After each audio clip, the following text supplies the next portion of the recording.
Hello and welcome to another Paro seminar. There's a slightly different background because I've just moved to a new apartment, but same kind of content. I'm very excited about this seminar. I don't know if it's just because I moved to a new place and kind of getting reinvigorated about courses and seminars, but it's also because it centres around a theme that I suppose has driven a lot of my work really since I started this project of Pyrotheology, and it is the question of salvation. What does the cure mean? So there's different names for it. So in politics, there is the idea of, what is the beyond of capitalism, say? Like, is there another stage in history in which we can organise society in a way that is more less alienating? So, we're not in jobs that we feel alienated from. We're not giving the majority of our time to, kind of work for low wages, giving profits to other people, etc., etc. Is there another age beyond capitalism? So you've had slavery, feudalism, capitalism. So that's like, what is the cure politically? What is the cure psychologically? In terms of our personal lives, is there a way for us to live in healthier ways with ourselves and with the people who are around us? And what is the cure in the realm of religion? What does salvation mean? And there's different names for these cures, and they're all interlinked. And so my work has always been interested in how do these dimensions interweave. And in many ways, I do see religion, and by religion I'm not really talking about confessional religion. I'm not talking about what you see on a Sunday in the average church, although I do think that some of those communities touch on these ideas. But I'm talking about, in fact, what I've called religionless Christianity, after Dietrich Bonhoeffer, is, I would say, not to be put alongside these other cures, but rather is an invitation into a different form of life that will have an impact on our personal and our political lives. So whenever I talk about salvation, what I'm talking about is a way of being in the world that will have an impact in how we connect with other people and with ourselves and with the environment, and not only at a very personal level, but also at a political level. So salvation, in a sense, for me, permeates these other dimensions of life: the cultural, the political, the personal. And I want to unpack what that means. And I'll start with the notion of apocalypse. So there's a religious notion, of course, of the apocalypse. And the apocalypse literally means the end of an age. Whenever you talk about something apocalyptic happening, you're not really talking about what's going to happen on the other side of something. You're talking about a type of absolute destitution, a total destruction of an order, of a way of organizing the world. So apocalyptic movies are movies in which there might be a nuclear holocaust, or there might be an environmental catastrophe or a meteorite hitting the earth, and it fundamentally destroys the current state of life. Now, in a common sense notion, what happens when we think of apocalypse, either in religion, and you've got apocalyptic writings that talk about the second coming of Christ and the kind of war of the devil and all of that, and then this new age that comes afterwards. So whether it's in the religious world or, say, in the environment or the political world, the idea of apocalypse is followed by the notion of a type of new world. So if you're watching an apocalyptic movie, maybe the meteorite destroys 2/3 of the world, but the movie will end with civilization restarting, and you'll generally have a vision of this society as more closely connected with nature, more satisfied with a simpler life, or whatever it is, right? So it ends with the building of some sort of new society out of the ashes of the old. But the problem with this is that it's not apocalyptic enough, right? in Apocalypse, everything is transformed except for us, right? So if you're the hero of the movie, you don't die, everything's destroyed, and then on the other side, you start to rebuild. So everything is destroyed except for our basic way of being in the world, our basic way of desiring. The only thing that's really changed is maybe we were dissatisfied in the previous life, and now we're satisfied in the new life. So again, a common motif in movies is somebody might be alienated by technology and work and bad relationships. And then at the end of the movie, on the other side of the apocalypse, their relationships are restored, they are less alienated from their environment, they're happier, right? So the change is I'm unfulfilled and alienated, and now I am more substantively connected with the earth, more connected with my family, reconciled, etc. Now, what I want to say is that a truly apocalyptic event, I think in the kind of like theological sense of the term, is a little bit different.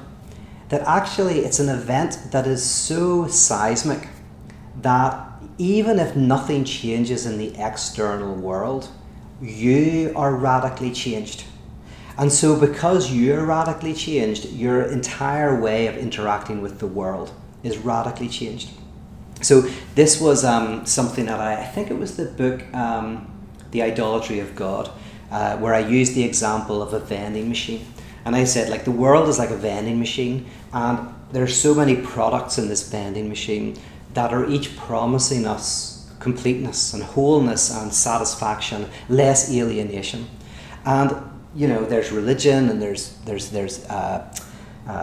materialistic things in there. You know, it might be Jesus, or it might be a beautiful house, or a beautiful person, or whatever it is. And we're all putting our money into the vending machine and hoping that we get the one thing that's going to fix us, right? Because if there's one thing we know about contemporary society, is eventually we'll buy the thing that really works. That's how we think. We don't think it consciously, of course, that's why it's funny, but there's something weirdly true about it. Again, that's why it's funny. You know, a joke is often something that expresses a truth that we know, but that we kind of don't know that we know. And so we're all in there trying to get the thing that's going to fix us.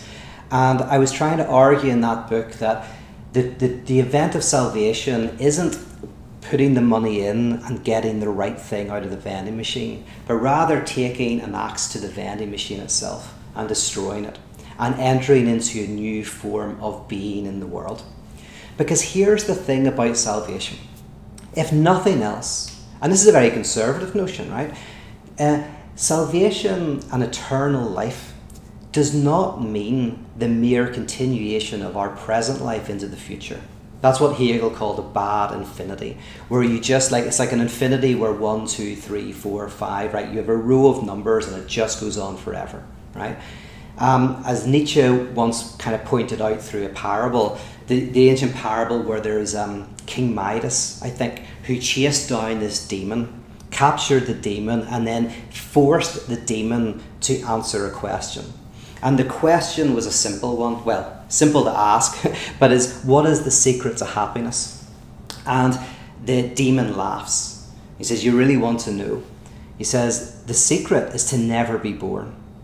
But if you've already befallen that misfortune, then you can pray for an early death, right? So it's a really powerful little parable. And the point that Nietzsche's drawing out from that is that if you don't enjoy your life, then the idea of it continuing on forever is not heavenly, it's hellish. Heaven would be people screaming for the end, right? If you do not enjoy life, if you cannot get a depth and a density out of existence, then the mere continuation of it would be horrific. Now, the response to that might be, well, yes, but what if you got everything you wanted, right? What if the other side of apocalypse is that you're unhappy in this life because maybe you're alienated, you're downtrodden, but in the next life you'll get everything you want? But the point is that would be even worse, and that's stuff I've covered in other seminars, but that's the idea of melancholy, that unhappiness that comes from getting everything you want, just continually getting. That wouldn't be heavenly. That would be horrific. Imagine, and of course there's the Twilight Zone called A Nice Place to Visit, a real classic Twilight Zone where a guy gets that and he realizes this isn't heaven, it's hell. First of all, he thinks he's in heaven because everything he wants he gets. But then he eventually realizes that this is horrific, right? So, salvation can't mean, an eternal life can't mean the mere continuation of life forever. It has to mean a change in the texture of our lives right now. It has to be something that occurs not so much horizontally but vertically, right? So if you think of an infinity horizontally, it's the numbers 1, 2, 3, 4. If you think of an infinity that's vertical, it's like right there in a moment in time but goes up and down forever, right? So there's something about a different density of life that occurs, right? And what does that mean? I'm actually just going to turn off the air conditioner because it might, I don't think you can hear it, but you might be able to, so I will suffer being too hot for the sake of this seminar. Give me 1 second.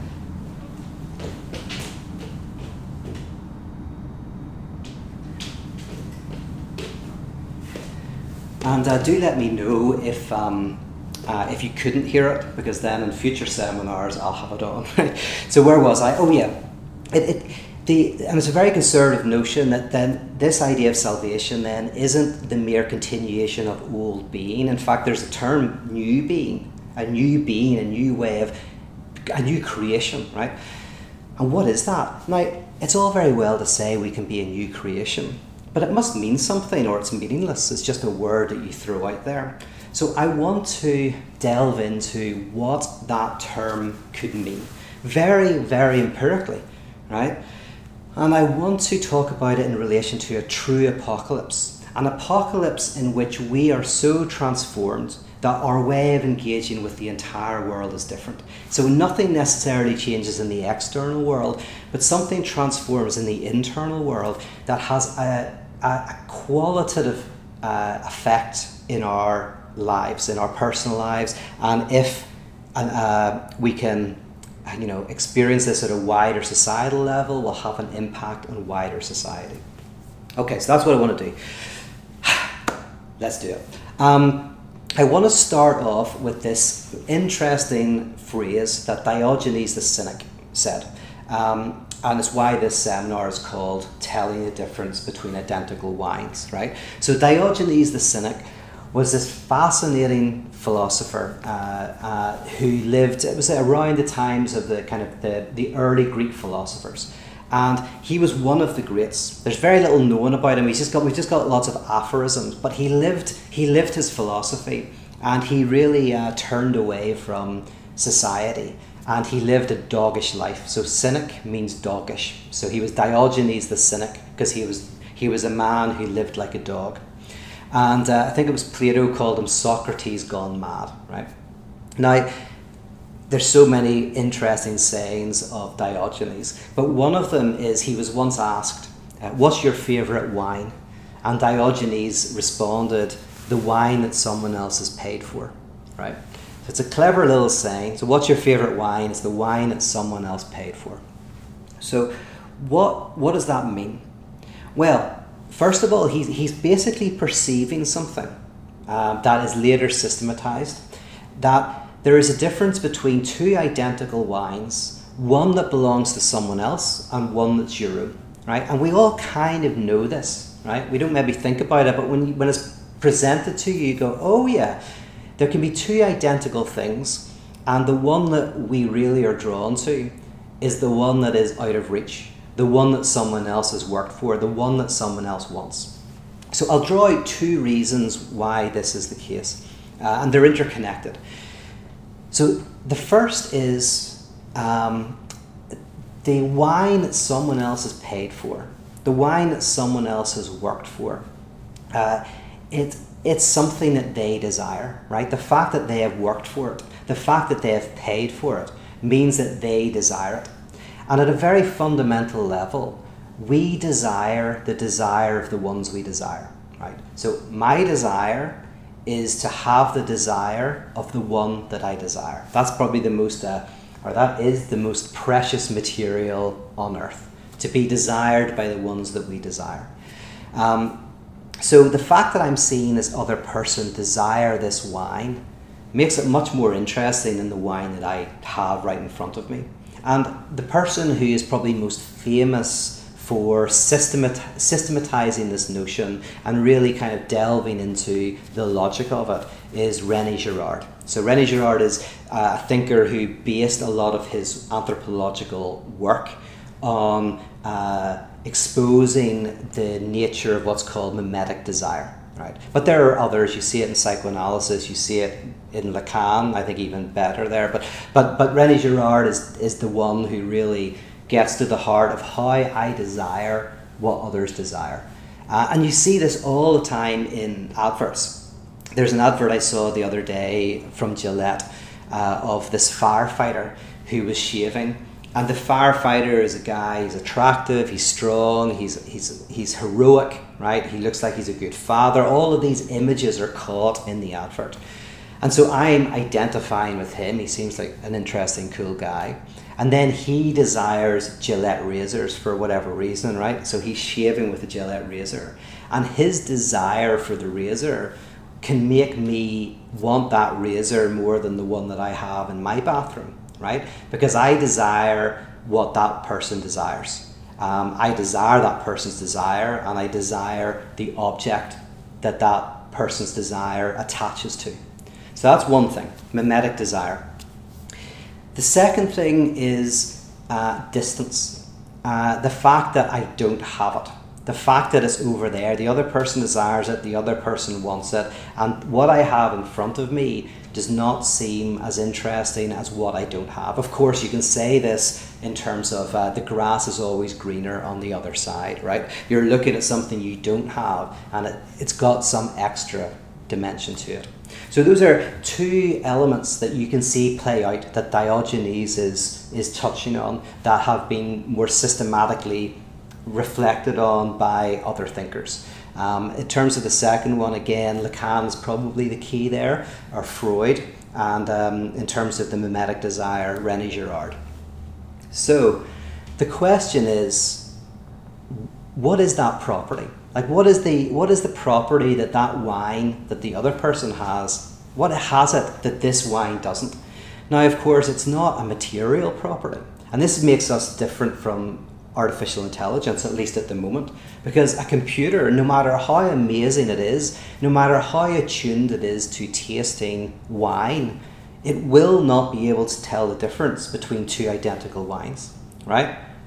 Only a human can do that, right? There's a property that humans pick up on that a machine to date can't. And what is that property? And Lacan called it objet petit. So it's kept in the French to keep it a technical term, but small object A. It's an algebraic term. It's like there is something, a property, and we call it objet petit, which is the extra property that the other person's wine has. It's the extra property that makes something not just desirable because it will give you pleasure, but something that actually connects with your drive. Right? Makes you really, really want it, makes you feel alienated without it. And that's objet petit. Now, it of course is not a material property, but that's okay. I mean, I can say Sherlock Holmes has a pipe and has a kind of a circular hat or oval hat, right? They're properties of Sherlock Holmes, but they don't exist, right? There's no real pipe. So, you know, properties can not exist but still be properties. So there's this very weird virtual property called object A, objet petit, that makes something desirable. There was something else I was going to say in relation to that. I don't know. It'll come back to me. So in terms of this is a very human... Oh, yeah. Zizek says this very well. He quotes a film, I think it's a Woody Allen movie, where a guy goes into a restaurant or into a diner, and says, could I have some coffee without cream? And the waitress says, I'm sorry, sir, we don't have any cream. It'll have to be coffee without milk, right? And it's a clever joke, right? Because of course the coffee is the same. Coffee without cream, coffee without milk, exactly the same. Again, a computer couldn't tell the difference between those two types of coffee, but a human can, right? So think about it like this. In Northern Ireland, say that I'm in a Protestant community, working class Protestant community, and right across the road are my Catholic neighbours, right?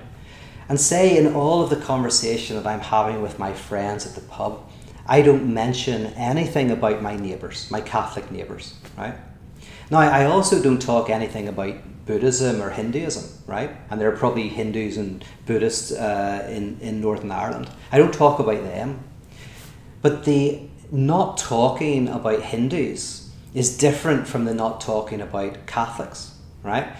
The conversation is the same, but there is something that is missing that is itself part of the conversation. It has to be drawn into the conversation. It is not completely external to the conversation. Not talking about your Catholic neighbours is a different type of withholding.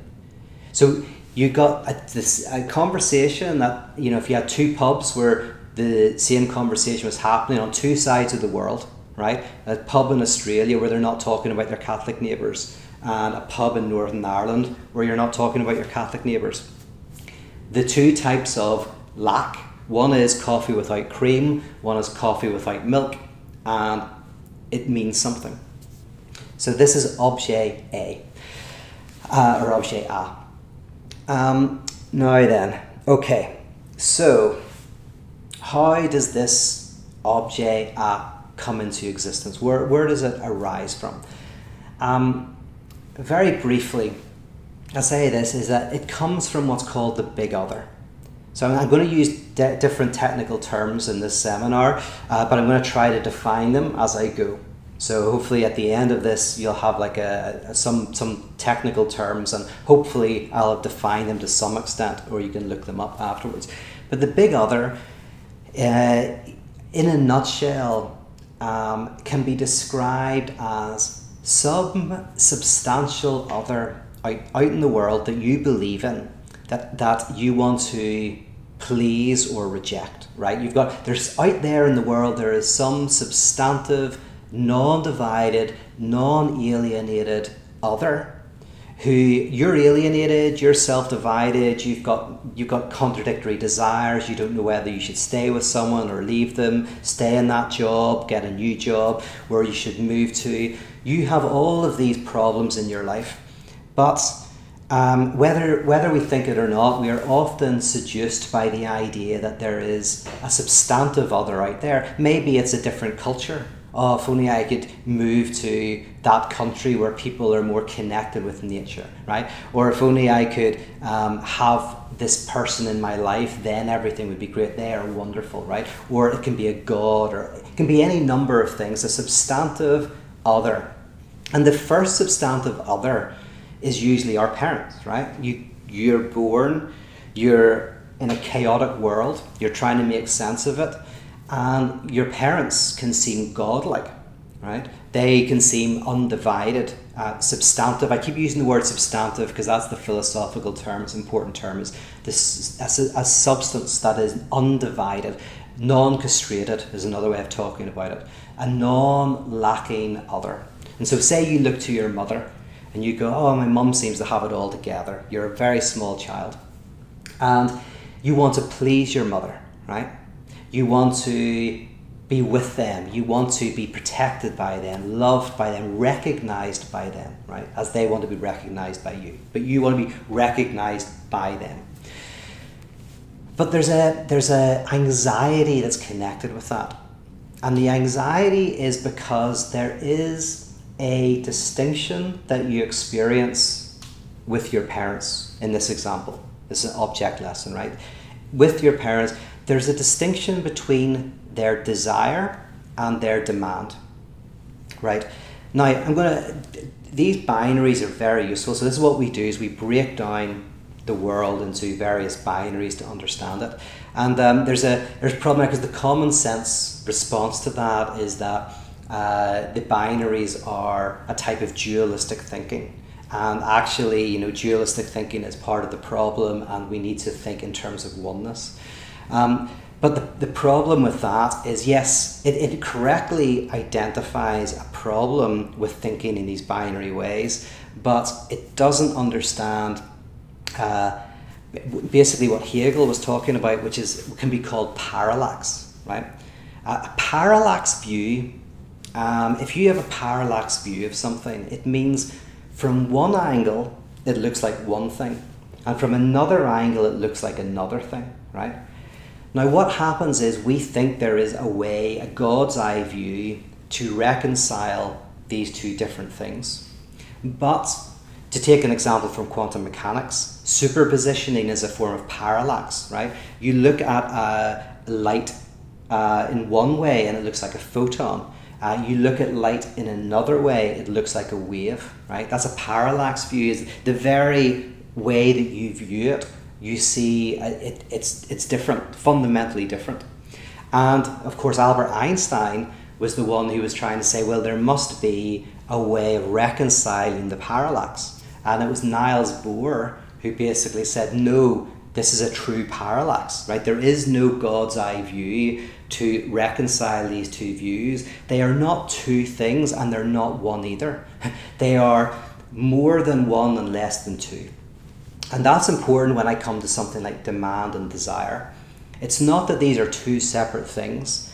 These are like two different positionings in relation to one thing. And so when the child encounters the parent, you have the parent's demand and you have their desire, and they're not completely separated, and yet they're not completely unified. And I'll use a basic example to help unpack this, right? You have a parent with two kids, right? And the mother says to the two children, when you go to school, if there's ever a bully, don't fight back. Don't use violence. Violence is wrong, right? If you're being bullied, you come home and you tell me, and I will sort it out. Right? So that's the demand. Demand is what is said to you. This is what I want. And then, you know, the two kids go to school, and let's say they both get bullied, but they both have different responses. One of the kids doesn't use violence, doesn't do anything, but goes home and tells their mother, right? And the other kid gives the bully a punch on the nose, right? So the two kids are brought back to the parent, and the mother says to the child who didn't use violence, really good, you did the right thing, you didn't resort to violence, you know, you came and you told me, thank you. And then the mother says to the other kid, you shouldn't have done that, you shouldn't have punched, you shouldn't have been violent, right? But let's imagine that although that's the demand, that there's a sense in which you kind of feel that the mother is a little bit disappointed in the first child who didn't stand up for themselves and ran and told their mum, you know. And actually there's a little bit of the mother seems to be kind of proud that the other kid stood up for themselves, right? Now, that's not said. It's not directly or indirectly, but it's just there is a sense in which it's the case. You can't quite put your finger on it, but you did what was demanded, but you didn't do what was desired. And on the other side, they did what was desired, but they didn't do what was demanded. This is constant when we're growing up, and it's constant in our society. When you go to a party as an adult, there is the demands of what you should and shouldn't do, right? We know how we should behave at a party, but there's also desire.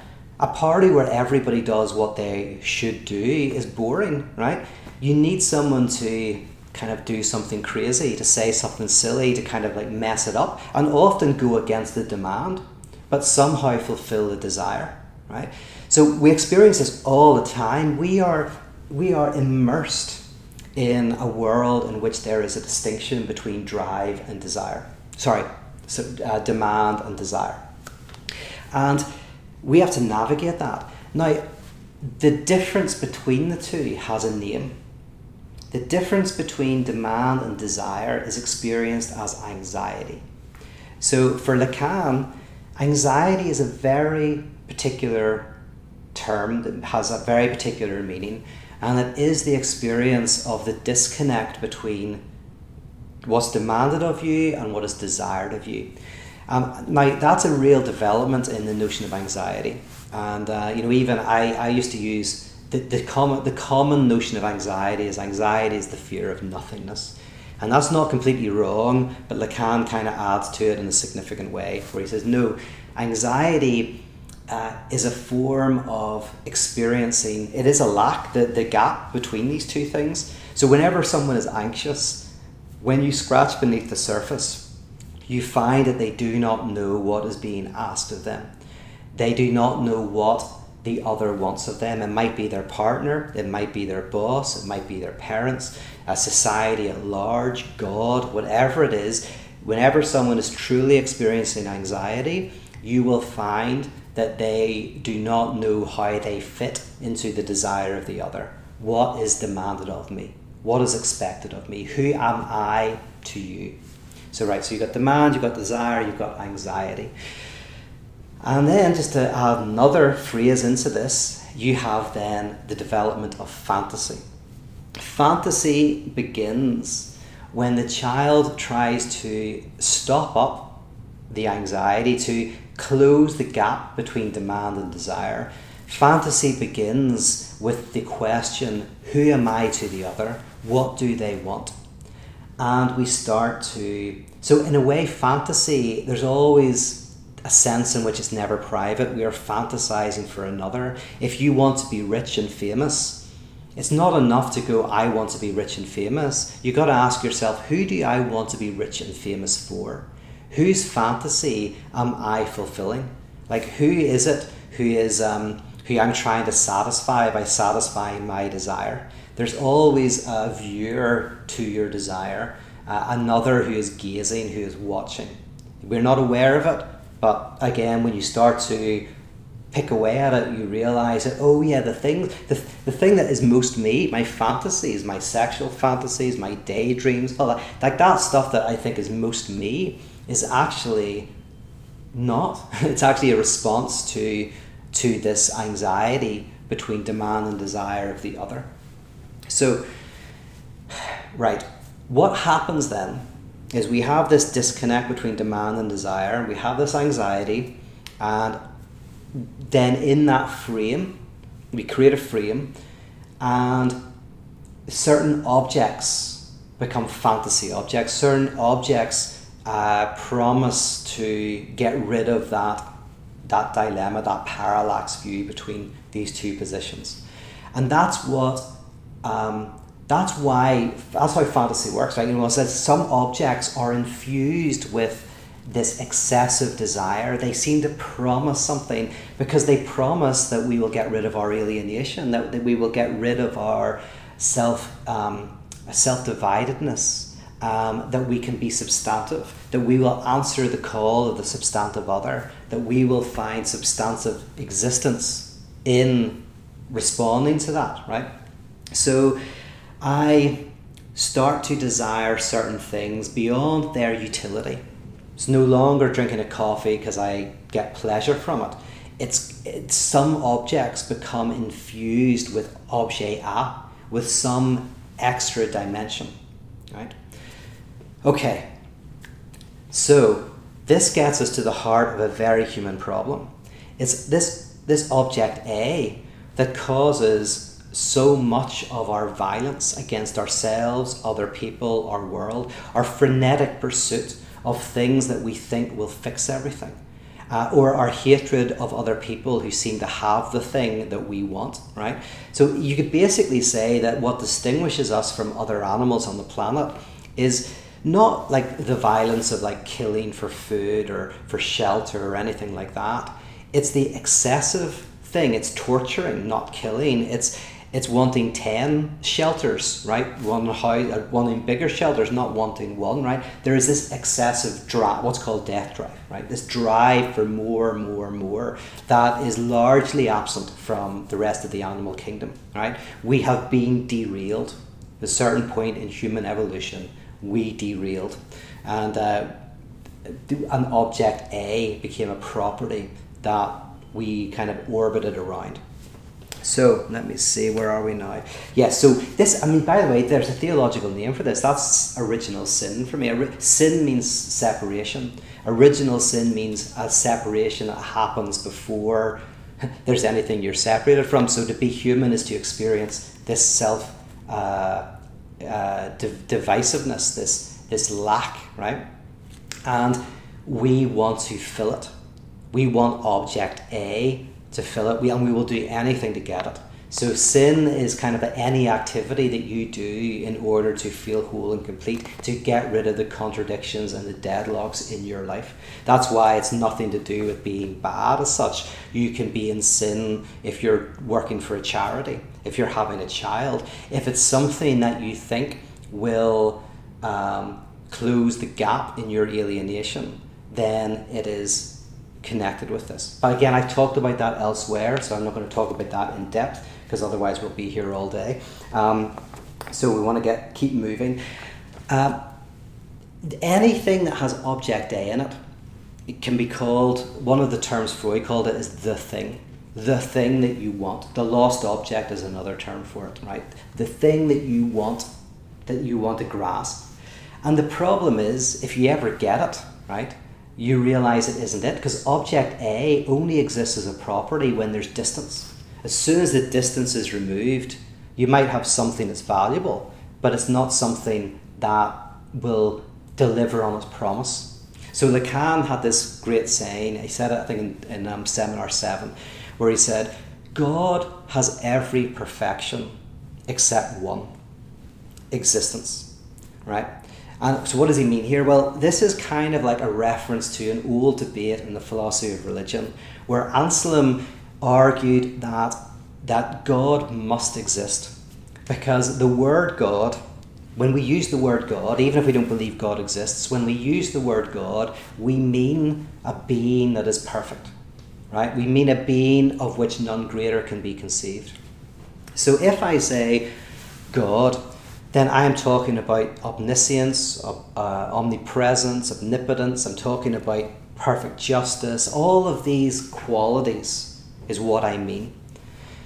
But then if I say that God doesn't exist, then I'm in a logical contradiction, because I'm saying God, which is a being that has every perfection, doesn't exist, which means this being that has every perfection lacks one perfection, and that's existence, because to exist is better than to not exist, right?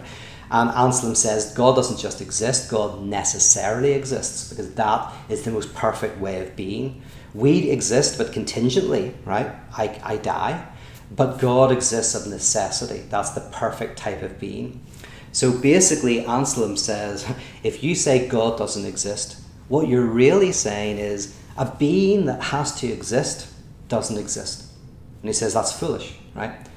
So it's called the ontological argument. It's a really fascinating argument. It's fun to think about. But that was the argument. And then Immanuel Kant comes along. And Immanuel Kant, one of the greatest philosophers of the Enlightenment, kicks off the Enlightenment. He basically says, right, there's a mistake, right? And the mistake is thinking that existence is a property. Existence isn't a property. Existence is like a clothing line upon which you hang properties. So I do not say, this horse has 4 legs, it's 6 foot tall and exists. Existence is not a thing. It's really kind of like what everything has to be a property. So anyway, that's kind of an argument that was going on. And so Lacan playfully uses this, and he says, well, God has every perfection except existence. It's the one perfection God doesn't have. And what he means is the thing. He's not talking about God, he's talking about the thing that we want. The thing that you really desire. It has every perfection. That person you want to go out with, that house that you want, that holiday, whatever it is, it has every perfection. It looks amazing, incredible, it's supernatural, it's going to fix everything. It only lacks one thing. Existence. So that's why if you ever get it, it doesn't work, because it's the one property it doesn't have. It has all of the other ones, but not that. So I think it's a very clever little saying. We have this frenetic desire to get it. Okay, now what time is it? Right, we're doing okay. I've got like two more things that I want to talk about. This whole way of thinking means that as human beings, we are naturally wired to keep pursuing objects that will fulfill us, right? Just that's where we're naturally wired for that by the very nature of subjectivity itself. Because, and just to add another term to this, is I've talked about substance as being undivided, at one with itself. Subject in philosophy means something that is divided in itself. So to be a subject, you have to be able to objectify other things, to see yourself as distant. I am not the camera in front of me. I am not the picture behind me. And weirdly, I am not myself, right? I can reflect on myself and make myself into an object by talking about what I do, what height I am, where I was born. I can do all of that. But to do that, I have to have a distance. So subjectivity is by definition distancing. It's alienating. I am not one with my surroundings. A rock is a rock, right? But I am not.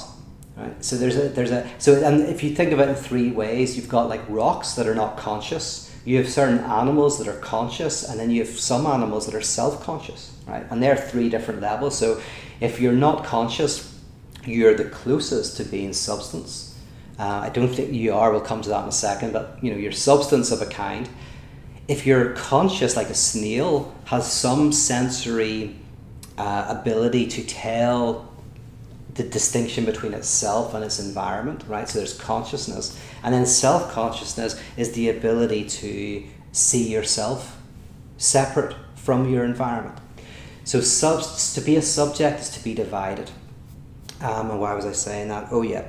Right. So we're divided subjects seeking something that will that has object A, the thing that is infused with this magical property, the thing that has every perfection except existence.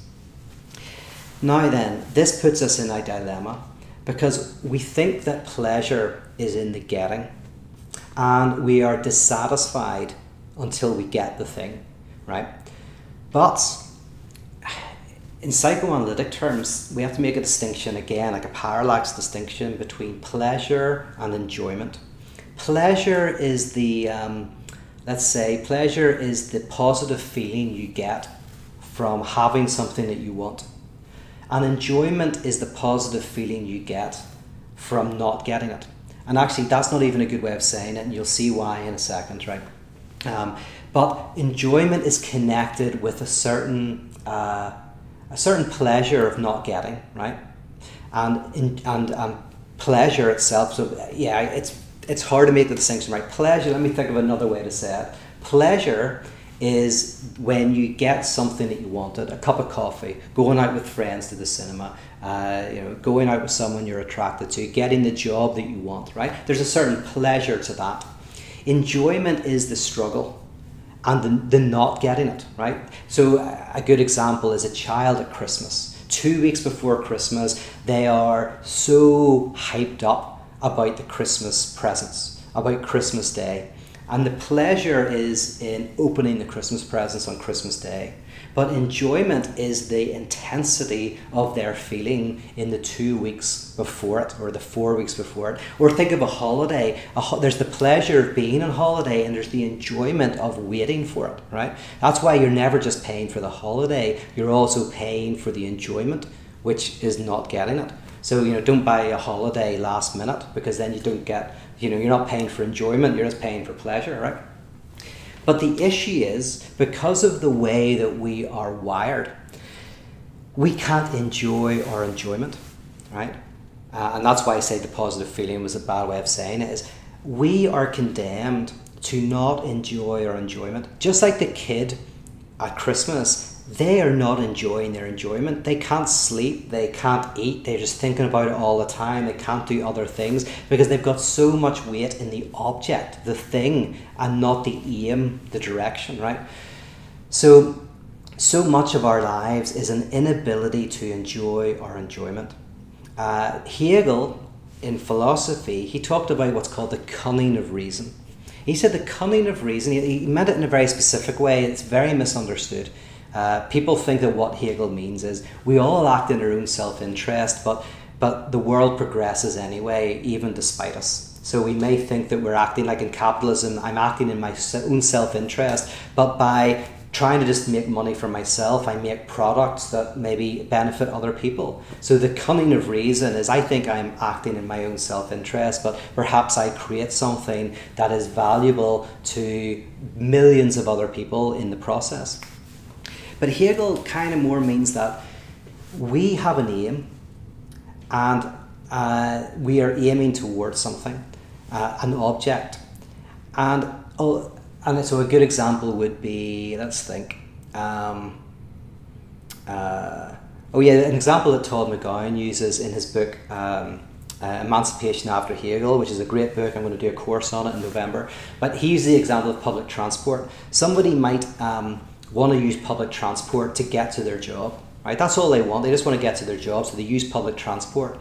But in the process of using public transport, they meet other people. They get to read a book. They get to use less fuel. They get to be more all of these other things arise. Positive things arise out of the getting to work. So although we think that the object, we're focused on getting to work, all of these other things happen behind our back, right? Without us even being kind of that aware of it. That's the kind of cunning of reason.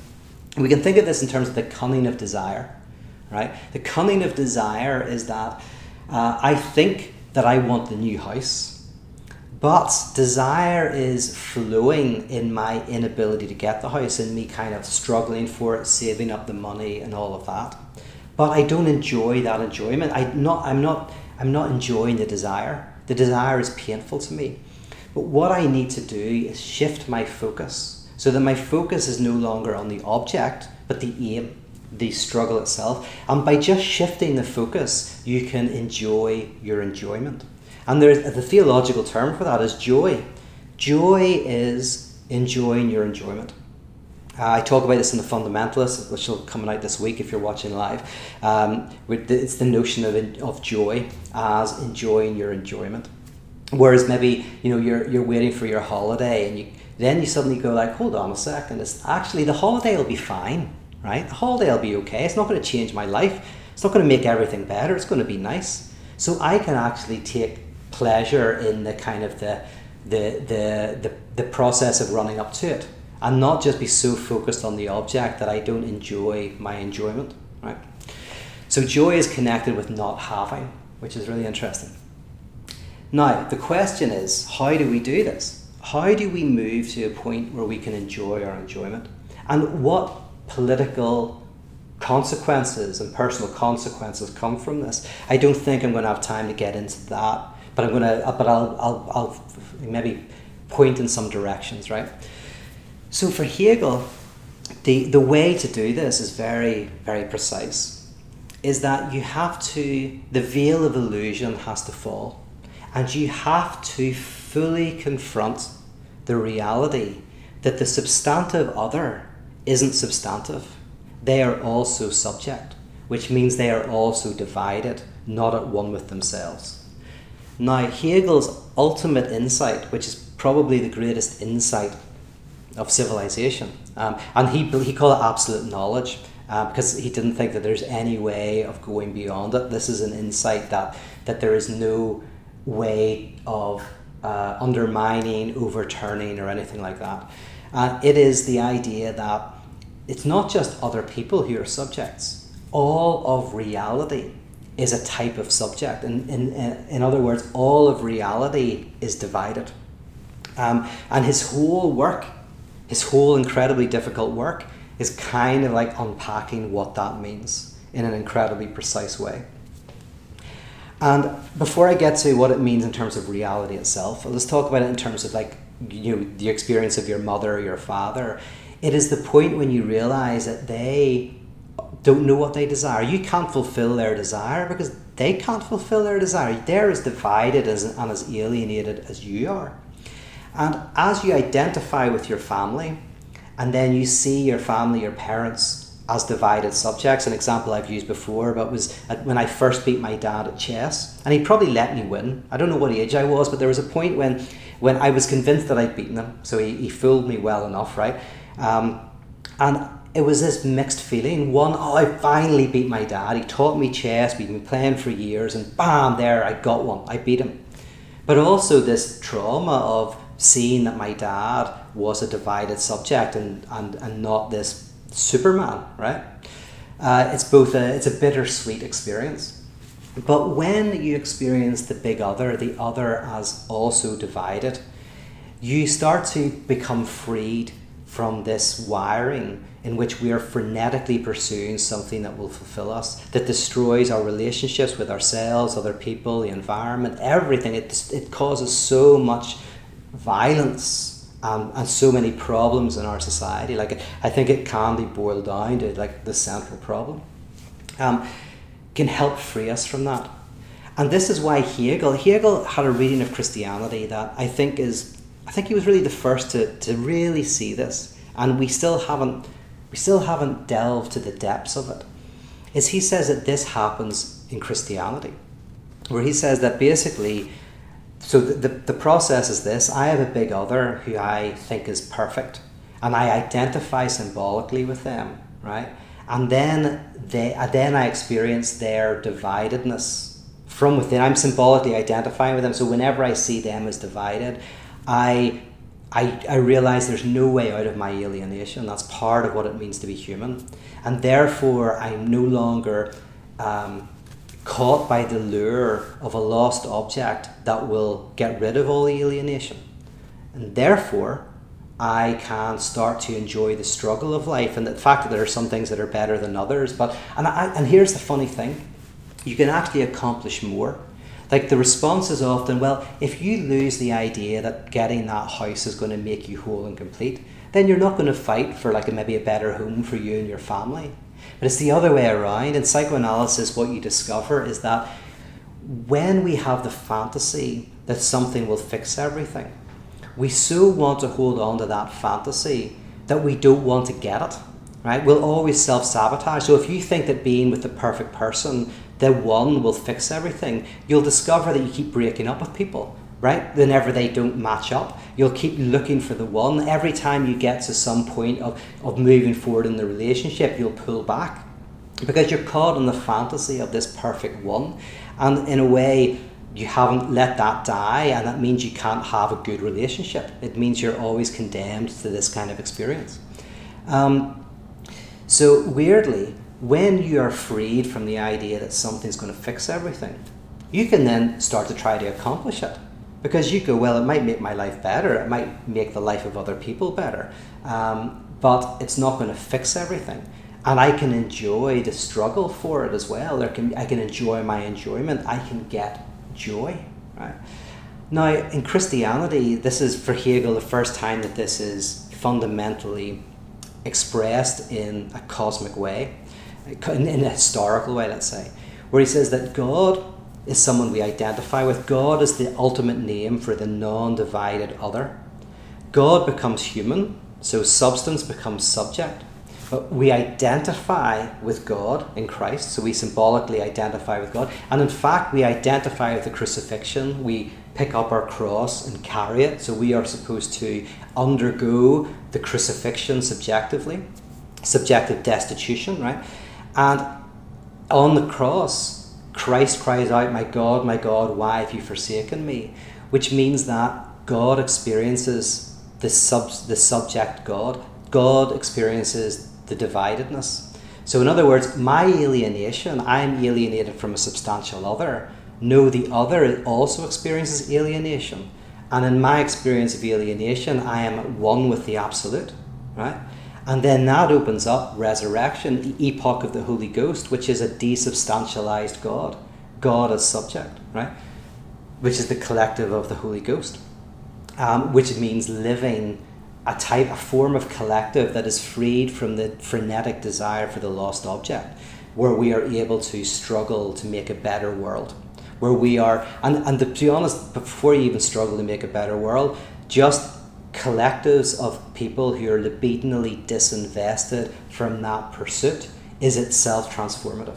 If you have enough community, that's why I believe in church of this type, because if you have enough communities that are libidinally unplugged from the frenetic pursuit of the lost object, I think that has a very powerful effect on society at large as a whole. And this means, weirdly, because something that's interesting, I talked about this on the Fundamentalists, is that a lot of prejudice and racism is based on the substantiality of the other. So what Edward Said called Orientalism, where you fantasize that the other sex or this other race, this other community are closer to nature, are not divided like we are. And it sounds lovely to say, oh, that tribal group, they are more at one with nature. They are less alienated, right? But Orientalism is the ultimate form of prejudice, because the other has not reached the level of ethical being that you have. So you have the responsibility, right? You take on the guilt of the world, because the others aren't as divided as you. They're not even ethical subjects. They're more like animals, right? Who you can't hold a dog accountable for what they do because they're a dog, right? So this notion of the substantial other is a way of praising the other sex or whatever, but while actually denigrating them. That we are all divided subjects, and that's the universality. That's why we can all unite, because we unite as divided subjects. So Christianity, and it's called kenosis in Christianity, is a self-emptying of God. It's a double kenosis: the self-emptying of God, and then the emptying of God by God. So the first is emptying into humanity, and the second is experiencing the self-division.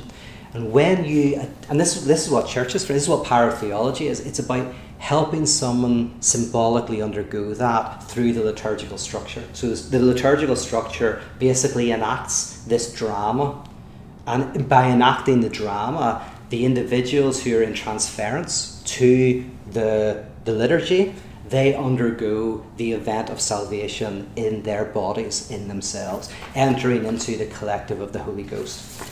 And with that, so as I say this thing, and what does subtraction look like?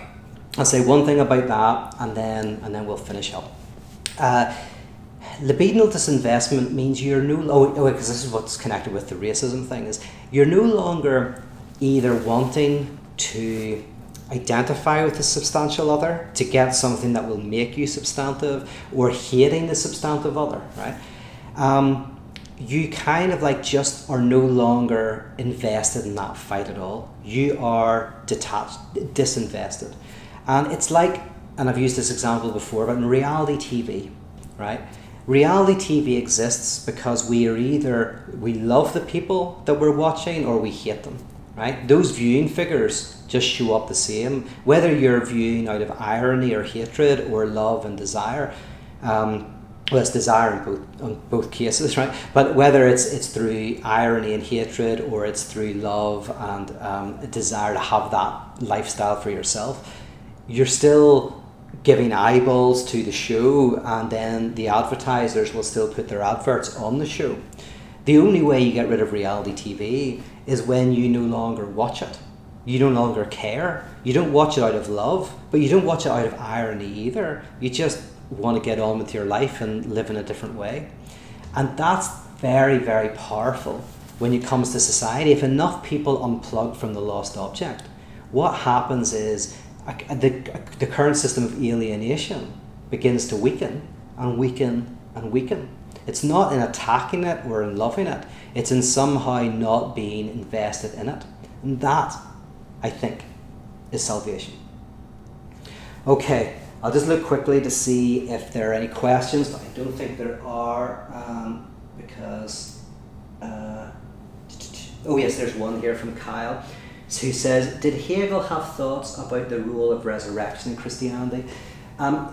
Yeah, no, definitely. I mean, for Hegel, he really did see this three-part structure. Like he sees the resurrection, in fact, more conservatively than conservatives, in a sense, because for Hegel, the resurrection didn't just happen. It had to happen. It's a logical necessity. But you can go a step further than that, and you would say it has to happen even if it didn't, right? The resurrection is a logical necessity, not necessarily a historical necessity. And that seems weird, but it's almost like what was the movie, The Last Temptation of Christ, gets into this, where it's like Paul continues to preach Christ crucified, and then Jesus turns up and says, I didn't die on the cross. Paul says it doesn't matter, like it had to happen. So crucifixion, and he's preaching resurrection. So in a way, Hegel is saying that resurrection is a necessary third step to crucifixion, or what Lacan calls subjective destitution. When you experience the self-alienation of the substantive other in yourself, you then enter into a different form of the absolute. So Hegel actually was a Lutheran Christian. He was, in a way, Karl Barth said this. Karl Barth said, why was Hegel not the next Thomas Aquinas? Right? Because he was as good as Aquinas. He should have been the Protestant Aquinas. And then Barth critiques him and says why, right? But Barth's question is right. It's like, I think Hegel is the Aquinas of the contemporary age, but that never happened because I think his reading of Christianity is too radical. We haven't unpacked it yet. We've still got a couple of hundred years, I think, of doing that. But yeah, resurrection is basically what Hegel calls absolute knowledge. It is the community that lives in the contradiction, where you realize that contradiction isn't a contingent thing that you can get rid of, but is a necessary part of existence itself. Oh yeah, and on that, I did promise that I would connect how substance is subject on a cosmic level. You see, basically, Darwin has a name for this because evolutionary theory is a type of dividedness within biology that creates evolution. You have within mathematics, in the very beginning of the 20th century, you have Gödel, who shows that mathematics is inherently self-contradictory. You can even see that in Bertrand Russell's critique of Frege. So in mathematics, mathematics can be called the language of reality. And then in the mid-20th century with Niels Bohr, Albert Einstein opened up the way for it, and Bohr comes in and says, yeah, that we find that reality itself is parallax. So Albert Einstein opened up the way, but couldn't go the whole hog. So what you have in this incredible period of the 19th and early 20th century is you have this insight that of absolute knowledge happening in a variety of fields, in philosophy, in mathematics, in psychoanalysis, through what's called the symptom, because the symptom is the contradiction that holds the person together. So you've got, and Lacan really figures that out in the late 20th century. So you've got he calls it the Santom. The Santom is the inherent contradiction that holds the subject together. So you have Hegel in philosophy, you have Darwin in biology, you have Gödel in mathematics, you have Bohr in physics, you have Lacan in the realm of psychology. And Hegel would say that's resurrection. That's the resurrection event, what's testified in it.